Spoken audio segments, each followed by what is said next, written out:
Day 6. I woke up because something was wrong. It wasn't noise, it was the lack of it. No rain, no distant gunshots, no dragging of the infected, no whistles, no human voices, just the sound of my own breathing, way too loud inside my chest. The woman slept in silence, curled up on the mattress in the corner. The place where her husband was last night was now just a dirty patch of floor. She didn't cry. Not yet. Grief here arrives late. First we survive, then we feel. I stood up slowly, my ankle reminding me of the fall from the bridge with a sharp sting. I looked through the crack in the second-floor window. Nothing moved. No plastic bag rolling in the street, no leaf dancing in the wind. The neighborhood was quiet. Too quiet. It wasn't rest. It was waiting. We went downstairs without saying a word. The hallway floor was different. Before, a layer of dust and ash marked every step we took. Now there were new trails, irregular lines, like something had been dragged slowly. Not something heavy, something light, persistent. On the ground floor, a bottle that had been propped against the wall yesterday now lay on its side, a thin pool of water around it. The door was still closed, but the air had changed. A faint smell of wet earth mixed with warm breath seemed trapped inside. I stepped closer to the door and pressed my ear against it. Nothing, but it was a nothing with weight. Low, mellow. Intensity, medium-low. Rhythm, documentary paced. The woman looked at me, gun in hand, fingers trembling, but her trigger grip firm. "They were here," I whispered. "The dead?" I shook my head. "Not just them." We went back up to the second floor. There, she finally spoke. "He said this would happen." "Who?" I asked, already knowing the answer. "My husband. Before..." She choked on the sentence, swallowed hard, and continued. "They were studying the infected's behavior, his group. They thought that after the first outbreak, the ones left would adapt." Low, mellow. Intensity, medium-low. Rhythm, documentary paced, 104 BPM. I sat on the broken chair near the radio. Adapt? How? She ran a hand over her face, exhausted. First, they run, scream, throw themselves at everything. Pure instinct. But the body can't keep that up for long. He said after a few days, the ones who didn't destroy their own bodies would start saving energy. Stop running for nothing. Listen more. "And you think?" I began. "I heard it last night," she cut in. "They don't pound on the door anymore. They stand there, just breathing, like they're trying to hear us sleep." The sentence just hung in the air. Observation number 13. When the enemy stops throwing itself at the door and starts pressing its ear to it, the end of the world changes phase. A faint sound, almost a stone whisper, cut the conversation short. It didn't come from the street. It came from the wall. I looked toward the stairwell window. Something was slowly scratching the outside cement, like nails searching for a hold. Not footsteps, climbing. I signaled her to stay quiet. Every muscle in my body understood. A shadow passed quickly across the window, a blur. Then silence again. A second scratch, higher, closer. "Second floor," I murmured, barely making a sound. "They're climbing." She widened her eyes. They've never climbed up here before. Yeah, well, now they do. We went to the back bedroom, the only one with a window facing the alley. The old wooden shutter vibrated in uneven intervals. On the other side, something was testing its weight, slowly. The wood creaked, but didn't give. We stayed pressed to the wall, breathing as little as possible. The sound repeated, this time higher up. Another point on the wall. It wasn't an infected banging randomly. It was someone or something searching for footholds. The woman raised a hand to her mouth, trying to smother her fear. My hand got there first. I held hers against my face, feeling the tremor. If she screamed, the wall itself would hear. The scratching stopped, and in its place, we heard something else. Breathing. Not ours. A long inhale right against the wood, like someone trying to hear what was inside. I could almost picture the face pressed there on the other side of the thin wooden panel. Half-open lips, nose against the crack, eyes trying to see what the ear already suspected. Rule number 17.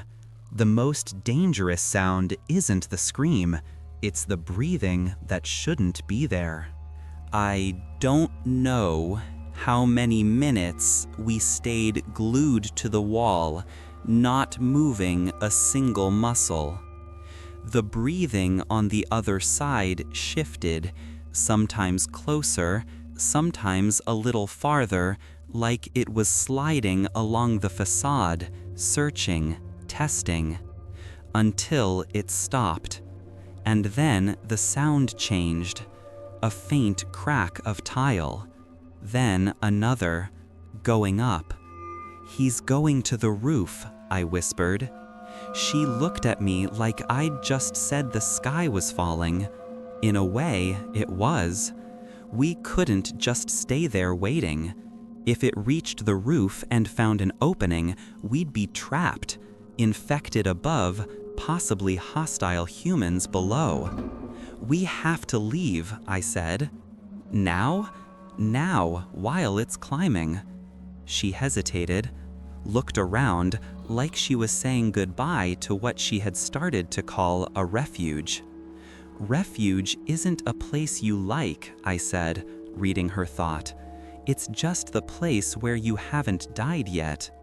She took a deep breath, put the radio in her bag, shoved a few cans into a sack, and nodded. We went down to the back hallway. The exit behind the laundry room cabinet, that crawl space I dug on day 3, was there, dark, narrow, ugly. But it promised the only thing that mattered now, another direction. I pushed the cabinet, revealing the hole in the wall that opened into the next house. Tight, but passable sideways. You first, I told her. What if someone's there? Better someone finds you than finds both of us trapped here. She gave me a look that mixed anger, fear, and trust. Then she went in. When she disappeared on the other side, I followed. Halfway through, the building groaned. A dry thud came from the ceiling, like something heavy had fallen up there. Or someone. I rushed, scraping my arm on the edges, my backpack snagging. I slid into the other house and dragged the cabinet back into place. At the exact second it locked, we heard a loud crash above, followed by a long, heavy dragging sound. Something was moving on the top floor. But now, it wasn't our problem. Not yet. Observation number 14. Surviving is always leaving a place 1 second before it turns into a tragic memory. The neighboring house was smaller and darker, smelled like spoiled food and leaking gas. It lacked almost everything, but it had one thing the other building no longer had: anonymity. We stayed a few minutes in the kitchen, listening for any sign we'd been followed. Nothing. No footsteps overhead. No scratching. Only the distant sound of a whistle. Very short. Farther than yesterday, but still inside the neighborhood. "They're communicating," the woman said. "Humans?" She tilted her head, thoughtful. "Maybe both." We planned fast. Going out the front would be suicide. Through the backyard, we had access to a narrow corridor that led to the alley. From the alley, we could reach the street that took us to the depot where I'd found the map on day 3. There was no path without risk, so we picked the risk that came with less echo. We went out the back. The yard had a dead tree, scattered toys, and a broken sink. I stepped carefully, listening for any sound. That's when I saw it. Around the edge of a puddle, there were finger marks. Not a handprint. Fingers. Something had gripped the ground to crawl. I shuddered. "They're not just walking," I said. "They're trying to crawl in silence." She didn't answer. She didn't need to. In the alley, sound changed. Everything echoed. One step sounded like 10. Knowing that, we stopped behind a parked truck and built a simple idea. If sound attracts them, let it attract them away from us. We took 2 pots from the kitchen, 3 empty bottles, and some rocks. Tied everything with string, forming a kind of metal curtain. I fixed the trap to a rusty fence about 15 meters ahead. Ran the main line back, behind plastic crates, all the way to us. On the other side of the alley, an iron staircase led to the top of a low warehouse. That would be our high ground. We climbed slowly. Each step matched the pulse in my neck. Up top, the tin roof creaked under our weight, but held. Low, mellow. Intensity, medium-low. Rhythm, documentary paced. 104 BPM. Lying flat, invisible from street level, we pulled the cord. The curtain of pans and bottles exploded in sound. Metal clanging, glass rolling, stones bouncing, a small chaos but intense. The echo swept the alley, hit the walls, and bounced back like a chorus of different noises at once. Then we saw them. From the shadows of the side street, 4 infected emerged.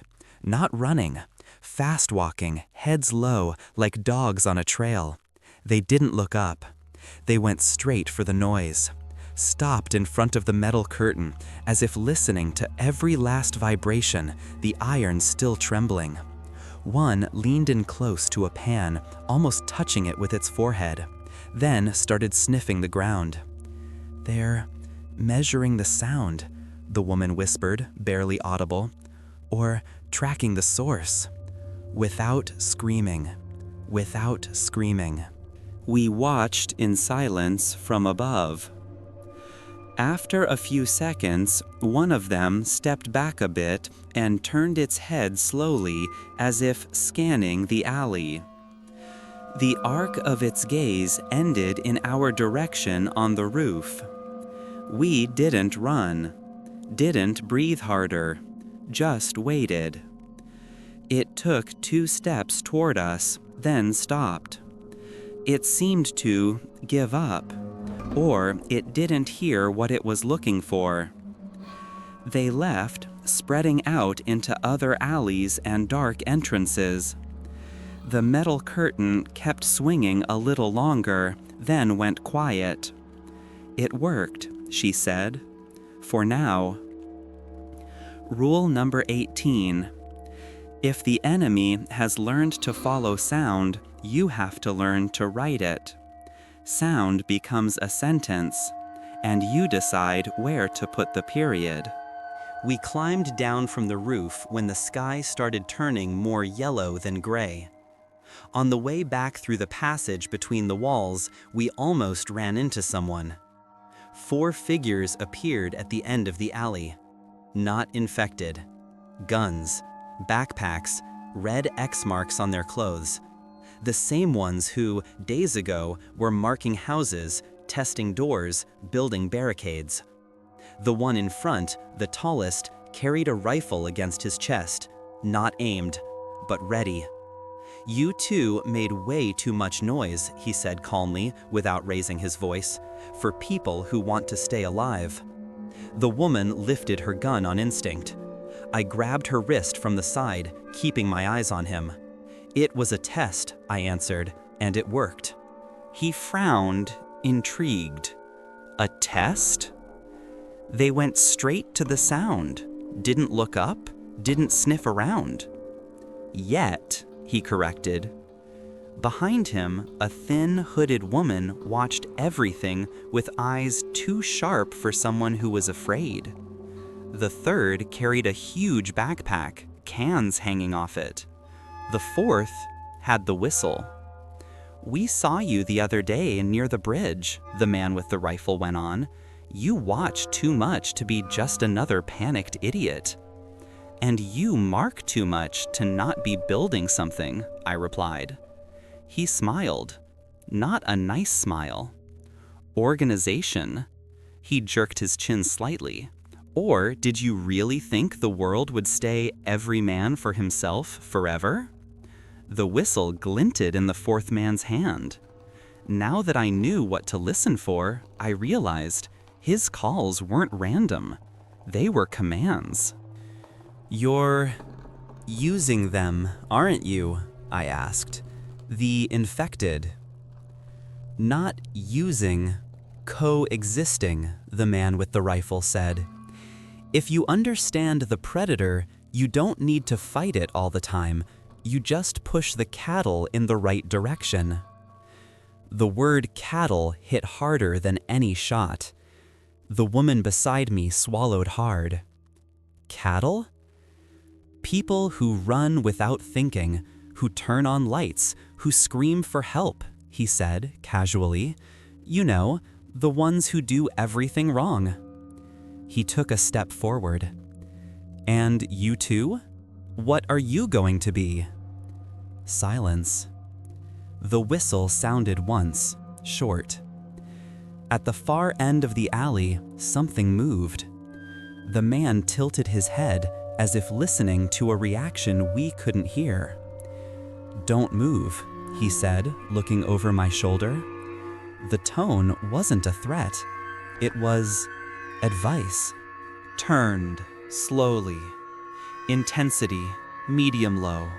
Rhythm, documentary paced, 104 BPM. I turned slowly. At the end of the corridor, half pressed to the wall, stood an infected.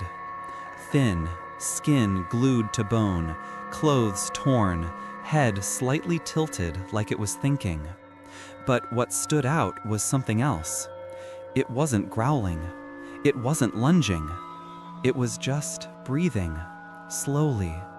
Its chest rising and falling, like it was listening to our silence. Its eyes, cloudy, still seemed locked on the center of each chest there. So still, it almost looked like a rotten statue, until it took a single step, enough to remind us what we are now. Target, voice, sound. The group's leader raised his rifle, but didn't shoot. "Bad day to run," he murmured. "Perfect day to learn how to stay quiet." The infected's breathing grew heavier. It tilted its head to the other side. My heart was pounding so loud it felt like a siren. But on the outside, I was still, like everyone else. In that moment, I understood the world had changed again. It wasn't about running from loud monsters anymore. It was about learning to survive, surrounded by creatures that listen better than we think. Fresh paint of the day's end slid down the sky. The alley shrank around us.